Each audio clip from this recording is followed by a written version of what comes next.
Where do I begin?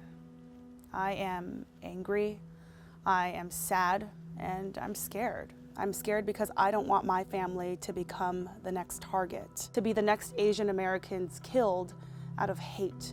But I also know that if I have the platform to speak, I have to set my fears aside because this racism and this hate against Asians, against everyone, it has to stop.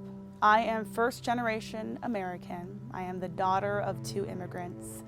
My mom and dad came from Taiwan to the United States to give my sister and me a better life. And I am so proud to be Asian. You know, in my lifetime, I have been called a chink, a Jap, a commie. Just a few years ago, my Asian neighbors who lived down the street from my childhood home were tied up, robbed, and beat inside their own home. These suspects waited for them to pull into their garage and attacked. And you know what that did to my neighborhood? Every single person went out and bought surveillance cameras because they were so scared. They were afraid to open their doors because they felt like the Asian community was being attacked. It even happened in Dallas. Just about a month ago at Target, I was shunned by the cashier. She didn't want to take my payment. She didn't look me in the eye. She didn't talk to me, but she was happy to talk to the customer behind me. You know how that made me feel? I felt like she was disgusted by me because of my race. I felt like she was disgusted by my husband, who is Asian as well.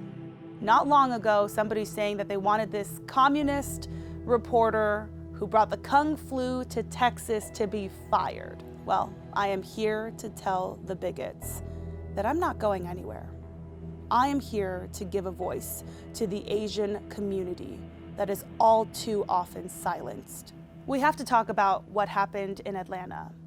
8 people were killed at 3 Asian businesses, and 6 of those victims were Asian women. Everybody's waiting to hear what the motive is. Was it a hate crime or was it not? Let me just make one thing very clear. His motive does not negate the way Asian Americans are feeling about what happened and about what's continuing to happen across the country. There are Asians being attacked, hit, pushed, stabbed, killed. There are Asian businesses that are being targeted, threatened, and graffitied. And yes, many of us are culturally quiet and polite, taught to not cause any trouble, but you can only push a person so far. I am standing with my Asian brothers and sisters, and I need you to stand with us too. I don't care your color or creed, and by that, I don't mean black, white, brown, or yellow. I also mean blue, red, green, or purple. Rhetoric matters. Speak up when you see hate. Use your platforms to denounce racism, and reach out to your leaders and your elected officials to pass anti-hate legislation. And of course, check in on your Asian neighbors and friends. We need you right now. We need you to stand with us. We need you to fight alongside us to stop Asian hate.